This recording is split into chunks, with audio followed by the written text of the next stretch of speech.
with desire. Jonathan and Clive. We are big on sports. Big on sports.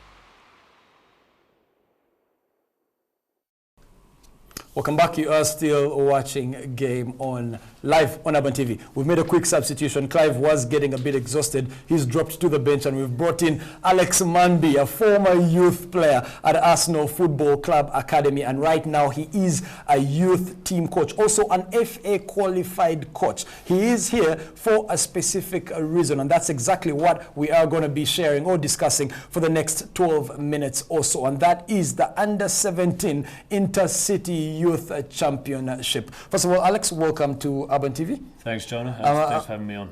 I'm guessing it is your first time here, obviously. It's my first time on Urban TV. But not your first time in Uganda?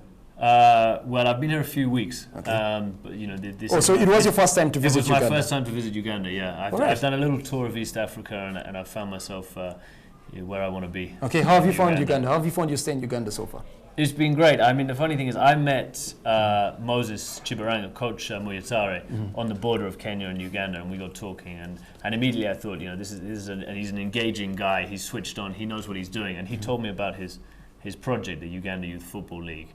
And I thought, this is something I want to be part of. So really, my whole time in Uganda has been with the UIFL, and it's been fantastic. It's been fantastic. Yeah. Fantastic it is, and we are pleased to have him here on the set with us. We are going to be discussing the Under-17 Intercities Youth Championship, and Alex will be one of the coaches who will be spotting talent as Uganda gets to showcase its football at a grassroots level. Now, first of all, Alex, share with us what exactly is the Under-17 Intercities Youth Championship? What will it be about, and when will it be happening? Sure. Okay. So the basic premise for the Intercities Under-17 Youth Championship is that we're not getting the quality of players through to professional game in Uganda, but the quality of players is there. So this is an opportunity really for players to show their skills, show their ability. So we're going to have, starting on the 5th of January, which is Thursday next week, we're going to have various preliminary tournaments happening all around the country in centres and regions, and players can come as a team and pit their skills against each other. We'll have scouts at each of those regions. They'll pick the best players and then bring a squad to Kampala, to Maroons FC on the 15th of January for the national tournament as it starts. So the idea is that no one slips through the net. If you're a great player with an average team in the preliminary, you still get to come.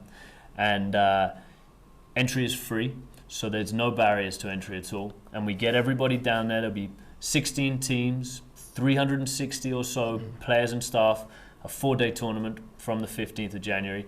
And we're hoping there's going to be loads of scouts there, loads of coaches looking for the next generation of Uganda players, the next generation, hopefully, you know, who will play for the Cranes at AFCON's. Or even Russia in 2018 in the World Cup. Yeah, well, I'm sure Qatar have some dollars that they can dish out. Okay, fair enough. You and Thomas could correct me if I'm a bit wrong on this. But Alex, from what you're saying, and I just want our viewers at home to get this right, we will be from the 5th to the 10th of January, we will be in Kampala, not just Kampala, but in other districts. From the 5th to the 10th, these districts will be picking or selecting players for their respective teams that will then come down to Kampala at the Maroons football stadium or home ground in Luzira, and the tournament will be from 15th to 20th. So from the 5th to the 10th, districts will be picking their teams. And from what you're saying is a football team in Makindye, in the 5 divisions, I will take Kampala for a case study. The 5 divisions in Kampala, of course, are Makindye, Kawempe, Rubaga, Central, and Nakawa, to mention but the 5. So in each division, teams will come and compete, and they will pick a team out of the different teams that will have competed. They'll make one team to represent Rubaga, to represent Makindye, and all the 5 divisions of Kampala will be entered in the final tournament. Then, and Maroons, of course, as a hosts. So those are 6 slots taken. So the other 10 slots will go to other 10 districts who will have picked their teams as well between the 5th to the 10th. Is that correct? That's exactly right, yeah. And the reason we did that, rather than just bring the winners of each regional tournament, is that we don't want anyone to miss out on the opportunity. Because you could have a star player who got knocked out in the quarterfinals. Exactly. Okay. But so we've got coordinators in each district, and the idea is that they're going to be eagle-eyed, watching every match, picking the best players, and then they bring that squad from their district to Maroons, 16 teams, 4 groups of 4, 4-day tournament, and ultimately, so Maroons have already promised they will award the player of the tournament a contract, professional contract at the club. So that's great, and I think that's just the start. Okay. To be honest, I imagine that this is going to be the best opportunity for young Ugandans to show their ability and take that next step into professional football. My question, we've had issues to do with age cheating, and Thomas will chip in with this. We've had so many players who come to these underage tournaments and they're actually over the age of 17. How sure are we will be able to contain this? How sure are we that we're not going to have 22-year-old short players who pass to be 17-year-old playing in this tournament? Yeah. John, it's a very good question, and it's a question which I don't think we can say with complete certainty that we won't have them. Yeah. I mean, we've got Premier League players in England coming from African nations, and there are doubts about them. I don't want to name too many, but East Africans, Southern Africans, and West Africans, there are doubts about them, and you never know. And sometimes these players, their careers tail off earlier than they should based on their age, and you think, okay, maybe that's true. However, we're doing everything we can to stop that. So we're implementing a license. Every player who plays, even in the preliminary stages, needs to register with photographic, with a photo, with ID, to show they are the age that they are. They will then be given a license, and so when they turn up to the national championships, they have that license with them. So it's as good as we can do, but I admit it's not. It's not 100% proof that you can't get them all out. Thomas, we've also had a case of so many of these underage tournaments, from City Tires to Airtel Rising Stars. This is another smart initiative with big promise. But how sure are we that this can bear fruit eventually? I mean, the Airtel Rising Stars, for one, I struggle to remember how many players have actually made it through the Airtel Rising Stars, all through to the national setup. In the past, we've had different organizations, Friends of Football, that produce the likes of Benjamin Ochan, Nicholas, or Dennis Iguma, rather, and a few others who have gone through. But how sure are we that this is sustainable? This can indeed perhaps serve as a conveyor belt of talent all through from the grassroots level all the way to the senior setup? I should say what Alex is doing and his team out there, and Moses Chibirang, of course, who is lead man of the whole thing, is a very big and great idea. For me, when you create a platform for these kids to start up a career, who probably we believe have great talent out there, I think it's at that point where FUFA actually have to come out and then say, okay, these guys now have created a platform. It's them to follow up now on these players. Exactly. Now let's take it up and see how best we can, keep these kids, moving up with their talent.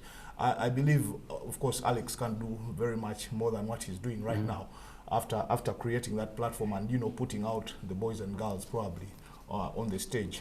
You can't be around for, the years to come and see how much they have really done, but just coming out and putting all this out there and saying that let's select the best from almost the entire country, that I think for me is a big step already, and this is where stakeholders like FUFA have to come out and say, okay, you guys, you're doing a very great, but how can we come up and help you out? Have FUFA played their part? I would ask you, the under-17 team that was coached by Matia Lule just a year back, a year and a half, 2 years back, they've all scattered all over the place. Off the top of my head, I only know of Chikonyogo and maybe one or two who are playing at KCC down there. There's one at Vipers. The rest, nobody knows where they've gone. True. I mean, it's very, for me, like I said, even the Alex and the team, they really can't do much. All they can do is try and put up a platform where FUFA can really come. I don't know what FUFA, because for me, I believe the funds are there at FUFA that actually can, try and run something on youth football. But I just don't know what is the connection that is not happening at FUFA, because trust me, there is no other stakeholder in this country that can take up an initiative after guys like Alex and Moses have come out and put up a platform there. It's only FUFA that can do that. There is no one else that is going to come up and follow up on the boys that have been selected. What I noticed, sorry to jump in, what I noticed straight away when I started working here is that there's no continuity for even from the age of 5 or 6 years old. There's no path to play for the Cranes at AFCON or or the World Cup in Russia or The whatever it is. 16 It's, you know, it's so, you know, truncated. Yeah, There are it's so many, jumbled you know, up. it's jumbled up. So what we're trying to do, this Intercities tournament, I'll be the first to admit, it's short term. We're trying to cast that net as wide as we can, Yeah. catch as many people as we can, and try and find the best players. But it's very short term. Long term, what we need to do is get the children younger, start coaching them with quality coaching at a younger age, and then we can really look at their career development. We can really watch their progression from a younger age in association with FUFA, in association with the clubs and their youth teams, and there can be a clearer path from being a kid running around and being pretty good in the playground with your friends to knowing how you can end up playing professional football. So longer term, that's what we need to do. You know, we need to have that clear division between you know, just the kids who like to do it for fun and those who have promising potential careers and getting themselves. Unfortunately, we are out of time, but the last question perhaps I will ask, will there be any charge on people that want to come and watch these games when the tournament starts from 5th to 10th in Kampala or even in the respective districts and the 15th to the 20th at Maroons? Will there be a charge for fans who want to come and watch? Absolutely not. No, one thing that Moses and I were completely set on from the start is we said, if we're going to be this inclusive organisation, if we're going to try and find the best that Uganda has to offer, we can't be putting barriers to entry, whether it's an entrance fee for the players or the fans, you know, their parents might want to come or whatever it is. So we are still looking for more sponsorship money. We are still working out those, fine-tuning those ways of getting all the funding that we need for it. But we're absolutely committed that this will be a tournament where there is no cost associated at all. And that includes, down at Luzira, accommodation, food, water, first aid, everything like that. So we'll find a way to do it. Where do you get from the passion to do all this? Well, football, the passion for football is, you know, I've had that since I was You're born with that. I was born with that. So the passion for football, that comes from the I start. think you are born with it. Alex, thank you so much Thanks very for much. sharing with us at that time. We're going to take a quick break. When we get back, we'll be back looking at the international stories where Bob Bradley was the latest English managerial casualty last night as he was sacked by Swansea City. Game on. It's game on with Desire, Jonathan, and Clive. We are big on sports. Big on sports.